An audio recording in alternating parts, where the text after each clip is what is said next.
Psychology facts about women, the hidden truth about female nipples. It's funny how age brings a different kind of clarity. You reach your 50s, 60s, or even 70s, and suddenly, all the things society pushed on you in your younger years start to feel clearer. You realize how many beliefs were never truly your own, but quietly shaped by the world around you. If you're a woman, especially, you've probably spent a lifetime hearing what's acceptable, what's attractive, what's too much, and what's not enough. And if you're a man watching this, you've seen it too. Women policing their own bodies, shrinking themselves, hiding parts that are completely natural, like their breasts, their curves, even their own comfort. It's not just about modesty, it's about how the world has taught us to look, and more importantly, who it has taught us to look for.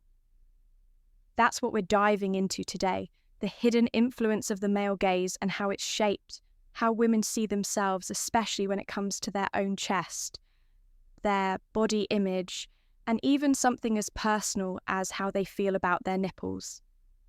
Now let's talk about that term, the male gaze. It might sound academic, but the idea is simple. It refers to how the world, and especially media art advertising, tends to portray women from a man's point of view. Not just any man, but a heterosexual man, who's seeing the woman as an object of desire, not as a full human being, and this doesn't just stay on TV or in magazines over time. Women start seeing themselves through that same filter. They ask, do I look good enough? Instead of, do I feel good in my own skin? It's like looking into a mirror and seeing someone else's expectations instead of your own reflection. And for women over 50 who've spent decades absorbing these messages, it's a heavy thing to carry, especially when society tells them that aging makes them invisible. What's most striking is how the male gaze doesn't just influence fashion choices or self-esteem, it can shape how women relate to parts of their own body. Take the breast, for example. Especially the nipple in media aimed at men, the female chest is presented as something provocative, alluring, even taboo, and yet, in real life, that same part of the body nourishes children, offers comfort, and belongs entirely to the woman who lives in it. But over time, as the male gaze becomes internalized, many women begin to view their own bodies in a fragmented way. The breast is no longer just part of them. It's something they feel watched through. They begin to disconnect from its natural purpose and feel either ashamed of it, overly conscious, or uncertain about what it means to simply have one. And this experience isn't just theoretical for many women in midlife and beyond. They grew up during decades when modesty was prized, but contradiction was everywhere they were told to cover up, yet saw magazine covers and movie scenes that idolized the busty bombshell. They were expected to be sexy for men, but not too sexy to be proud of their appearance, but not flaunt it. This double bend wasn't accidental. It was the male gaze at work, shaping the rules and expectations, then turning around and judging women for how well they followed them. And when women age and their bodies change, many find themselves feeling like they've somehow broken the rules, even though they never agreed to them in the first place.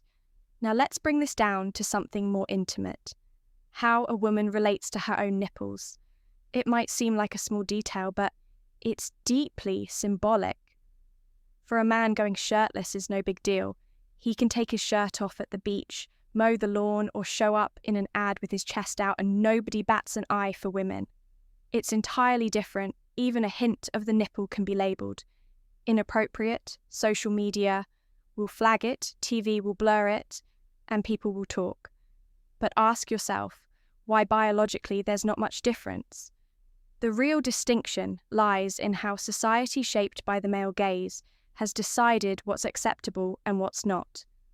What's neutral on a man is seen as provocative on a woman, not because of anatomy, but because of perception over time. These double standards teach women to treat their nipples with suspicion. They hide them, feel embarrassed by them, even wish they didn't have to think about them. And yet, many also struggle with a quiet conflict, because the nipple isn't just a target of shame, It's also a source of pleasure, a source of nurturing. It can be deeply sensitive, emotionally charged, and neurologically connected to intimacy. But when something is both sexualized by others and censored by society, it creates confusion inside the person who lives in that body. Some women avoid touch in that area. Even with loving partners, others feel conflicted about enjoying sensation because they've absorbed the idea that this part of them isn't truly theirs. It belongs to how men see it. The emotional toll of this can't be understated when you feel like a part of your body is either too much or not. Enough, it chips away at your sense of self. Women start to feel like they're walking a tightrope, either being judged for their appearance or forgotten altogether. And that kind of pressure doesn't just live in the mirror. It seeps into relationships, into intimacy, into health decisions and self-expression. It's why some women feel disconnected from their own desire or uncomfortable being seen, even by someone who loves them. It's not because they're broken, it's because they've been watching themselves through someone else's eyes for so long, they've forgotten how to see with their own. And if you're a man listening to this, you might be thinking, I didn't mean to cause that. And that's the point. The male gaze isn't about individual blame. It's about a larger system. 1, we've all grown up inside men. 2, are shaped by it. They're taught what kind of women are desirable, how much cleavage is appropriate, and what kind of body is worth looking at. But the beauty of awareness is that it allows change. When a man begins to see a woman not as part, but as a whole human being with stories, feelings, and ownership of her own body, that's when healing begins.